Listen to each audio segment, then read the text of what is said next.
मेड़ता के पूरे राज परिवार पर भगवान कृष्ण की बड़ी कृपा थी। कहते जब जयमल राजा थे तो मालदेव ने एक बार अटैक किया था। जयमल भगवान कृष्ण की पूजा में बैठे हुए थे और उनका कहा हुआ था कि जब मैं भगवान कृष्ण की पूजा में बैठूं तो कोई मुझे डिस्टर्ब नहीं करेगा।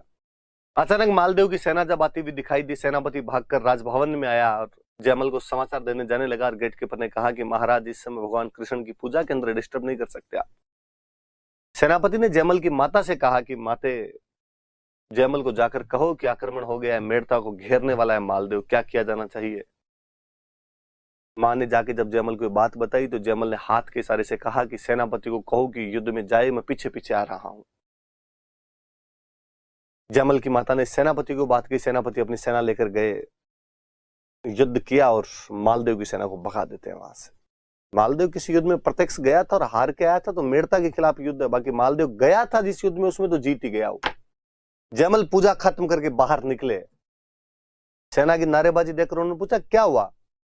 सेनापति ने मुस्कुराते हुए कहा कि महाराज आपके असाधारण प्रदर्शन की वजह से आज मेड़ता ने मारवाड़ को हराया, हमारी जीत हुई है। जयमल ने कहा मेरे, मैं अंदर पूजा कर रहा था। सेनापति ने कहा आप झूठ मत बोलो, आप ही तो लड़ रहे थे सबसे आगे, आपने कहा था पीछे पीछे आ रहा हूं, फिर आ ही गए थे आप, और आपने बताया था इधर से लड़ो उधर से लड़ो। जयमल ने कहा नहीं यार, मैं नहीं था युद्ध में, मैं पूजा में ही था। अरे सर थे आप। सेना ने जब जिद की तो जयमल भागकर वापस मंदिर के अंदर आए और क्या देखते हैं कि भगवान कृष्ण की मूर्ति के पानी टपक रहा था, जैसे पसीना आ गया हो किसी आदमी के।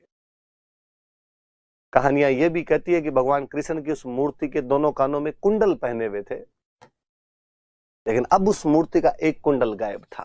जयमल भागकर उस जगह पर पहुंचे जहां पर युद्ध हुआ था, कहते उस जगह पर वो कुंडल मिला था। मेड़ता के पास आज भी उस जगह का नाम कुंडल है। आज भी राजस्थानी के अंदर दोहे बोले जाते हैं कि जयमल जतरो सूरो हो उतरो भगत भगवंत, कि जयमल जितना सूरवीर था उतना ही भगवान का भक्त था। जयमल बनने जूझियो राधा रुक्मण रो कंत, कि जयमल बनकर जूझ गया था। राधा रुक्मण रो कंत, कंत मतलब पति, राधा और रुक्मणी का वो पति उस दिन जयमल बन के जूझ गया था।